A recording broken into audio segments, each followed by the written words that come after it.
Hello friend, চলে এসেছি নতুন একটা ভিডিও নিয়ে। তো আজকে কিন্তু বাগি 4 এর কিন্তু একটা পোস্টার বেরিয়েছে এবং তাতে কিন্তু সঞ্জয় দত্তকে দেখা যাচ্ছে। এবং আগে যে পোস্টারটা বেরিয়েছিল তাতে কিন্তু যেটা আমরা দেখেছিলাম যে টাইগার শ্রফকে একটা বাথরুমের মধ্যে বসে একটা লোককে মেরে দিয়ে রক্তাক্ত অবস্থা, ওটা দারুণ লেগেছিল এবং অনেকটা হলিউড লুক ক্রিয়েট করেছিল পোস্টারটার মধ্যে। কালার গ্রেডিং বলো সেটার মধ্যে ছিল। এই পোস্টারটা কিন্তু ওর থেকেও মারাত্মক।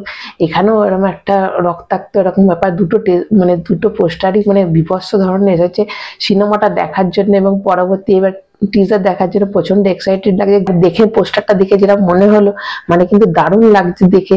এবার গল্পটা যদি ভালো হয় এবং টিজার টেলার যদি লোকের ভালো লেগে যায় পাবলিকে, তাহলে তো এবার দারুণ ব্যাপার হয়ে যাবে। নেক্সট তোমাদের যেটা বলবো সেটা হচ্ছে আজকে যেটা এসেছে সেটা হচ্ছে ফতের ট্রেলার এসেছে, যেটা সোনু সুদ ডাইরেকশনও করেছে এবং সোনু সুদ অভিনয় করেছে। আগে কয়েক মাস আগে যখন এই টিজারটা এসেছিল তখন টিজারটা এত কাটকাট ছিল এবং ওতে কিন্তু প্রচন্ড অ্যাকশন দেখানো ছিল, গল্পটা কিছুটাই বোঝা যায়নি। কিন্তু এখানেও তাই, কিন্তু এখানে যে প্রচন্ড অ্যাকশন দেখাচ্ছে, বিশেষ করে লাস্টে যেটা অ্যাক্স ছুড়ে মারলো এবং পড়ে গেল রক্তাক্ত অবস্থা যেরকম দেখালো, ওটা আমার তো মনে হয় এরকম ধরনের সিনেমা। এবং আর একটা গলায় ঢুকিয়ে দিচ্ছে একটা ছুরি টাইপের। তো এইগুলো কিন্তু দেখো A গ্রেডেড হতে পারে। আমার যেগুলো মনে হচ্ছে এই যে র অ্যাকশন দেখানো হয়েছে, এবার যদি A গ্রেডেড UA সার্টিফাইড হয়ে যায় তাহলে কিন্তু এই সিনগুলো কাট হয়ে যাবে, তাহলে কিন্তু সিনেমা দেখার অত মজা থাকবে না। এখানে কিন্তু জ্যাকলিন ফার্নান্ডেজকে একটা অন্যরকম লুকে দেখা যাচ্ছে। আমরা কিন্তু জ্যাকলিনকে দেখলে একটু নাচ মনে হয়, এখানে কিন্তু খুব সিরিয়াস রোলে দেখা যাচ্ছে। এবং ওকে গল্পটা যতটা শুনেছি ওকে নাকি কেউ কিডন্যাপ করবে এবং কেন ওকেই কিডন্যাপ করা আছে তার পেছনে নিশ্চয়ই একটা গল্প আছে এবং সোনু সুদ ওকে বাঁচাবে এবং বাঁচানোর পেছনেও একটা কারণ থাকবে। এবার দেখো গল্প যদি ভালো হয়, যেরকম ট্রেলার এসেছে, এবং সোনু সুদের অবশ্যই অভিনয় ভালো এবং সোনু সুদ অ্যাজ এ ডিরেক্টর এটাই তার আমরা দেখতে পারবো যে তার কাজ কিরকম হবে অ্যাজ এ ডিরেক্টর। যে যতটুকু যা দেখালো তাতে কিন্তু দারুণ লাগলো এবং পুরো অ্যাকশন বেস একটা সিনেমা লাগলো। কিন্তু এবার দেখা যাক যে গল্প যদি ইউনিক হয় এবং যেরকম ট্রেলার দেখালো এবং যে অ্যাকশন গুলো যদি সব থাকে, এত র অ্যাকশন বিভৎস অ্যাকশন, তো এটা হলে কিন্তু সিনেমাটা কিন্তু একটা জানুয়ারি মাসে, এটা আগে হয়েছিল এটা ডিসেম্বরে রিলিজ করবে এরকমটা বলা হয়েছিল, কিন্তু এটা জানুয়ারিতে শিফট করা হচ্ছে, মনে হয় পুষ্পার জন্য এটা করা হলো। যাই হোক, এটা জানুয়ারি মাসে রিলিজ করছে, কিন্তু এটা জবরদস্ত সিনেমা, কিন্তু যেটা দেখে মনে হয় একটা জবরদস্ত সিনেমা আসছে। তো নেক্সট তোমাদের যেটা বলবো সেটা হচ্ছে বেবি জন সিনেমা থেকে। বেবি জনের 3 মিনিটের আজকে একটা ট্রেলার রিলিজ করেছে এবং ট্রেলারটা অসাধারণ ট্রেলার। সব থেকে বড় কথা লাস্টে যারা দেখেছো তারা লাস্টটার জন্য বেশি এক্সাইটেড হবে, যে লাস্টে কিন্তু সলমান খানের এন্ট্রি দেখিয়েছে এবং সলমান খানের কিন্তু একটা ফাইট সিন আছে, ওটা একটুখানি দেখানো হয়েছে কিন্তু দারুণ লাগলো। এবার অবশ্যই এটা কিন্তু বরুণ ধাওয়ানের যে অ্যাকশন দেখিয়েছে এটাও একটা অ্যাকশন বেস সিনেমা এবং বরুণ ধাওয়ানের অভিনয় যথেষ্ট ওর অ্যাকশন গুলো যথেষ্ট ভালো লেগেছে। আমি তো বলবো বরুণ ধাওয়ানের যে লুক আছে, যে পারফরমেন্স, এটা কিন্তু ওয়ান অফ দা বেস্ট, ওর কেরিয়ারের বেস্ট সিনেমা হতে চলেছে। কিন্তু একটাই মুশকিল, এটা কিন্তু অনেক জায়গায় কিন্তু থ্যারি থেকে কপি, একদম ডিটো কপি করা আছে, ওটাই একটুখানি বাজে লাগছে। যেমন ধরো যে ব্রিজ থেকে যে বাসটা পড়ে যাচ্ছে ওটা কিন্তু টোটালি কপি করা হয়েছে, ওটা যদি একটু চেঞ্জ করা না হতো তাহলে কিন্তু বেশি ভালো হতো।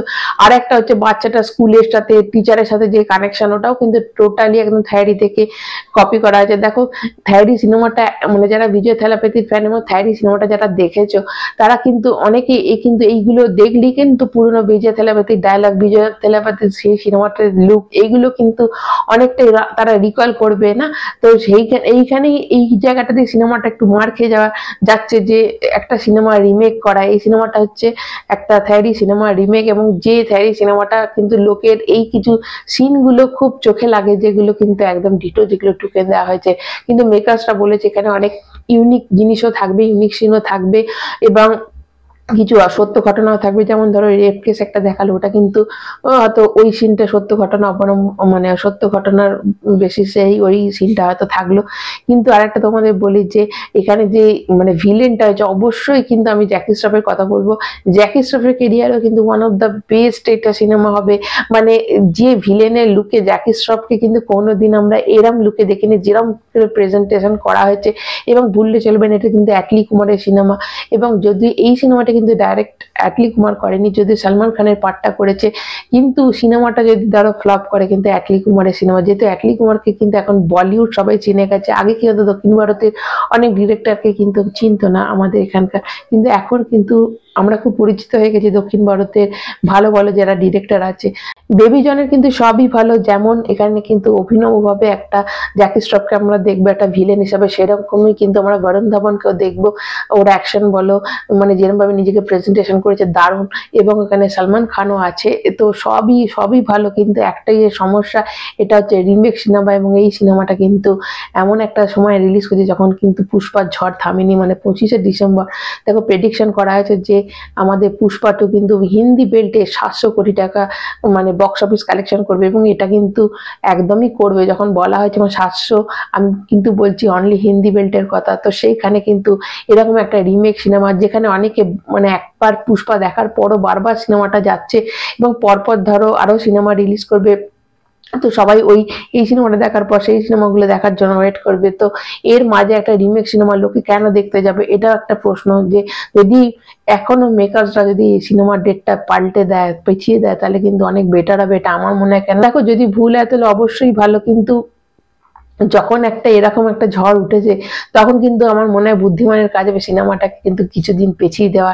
এবার দেখা যাক সিনেমাটা যদি রিলিজ করে, এবং যদি ভালো মানে থাইরি সিনেমাটা যারা দেখেন, বা থাইরি ভুলে যদি এই সিনেমাটা লোকে মানে একদম অ্যাকসেপ্ট করে না, হিন্দি বেলটা যদি অ্যাকসেপ্ট করে, সব থেকে বড় কথা যে সিনেমাটা হিট করা থেকে কেউ আটকাবে না। কিন্তু ওই একটা হচ্ছে রিমেকের জন্য একটু প্রবলেম, বাকি আর কিছু নয়। তো এখন মতো এইটুকুই। তোমাদের যাতে যাতে ভালো লেগেছে অবশ্যই একটা লাইক দেবে, যারা চ্যানেলে নতুন একটা চ্যানেলে সাবস্ক্রাইব করবে। এখনকার মতো টাটা।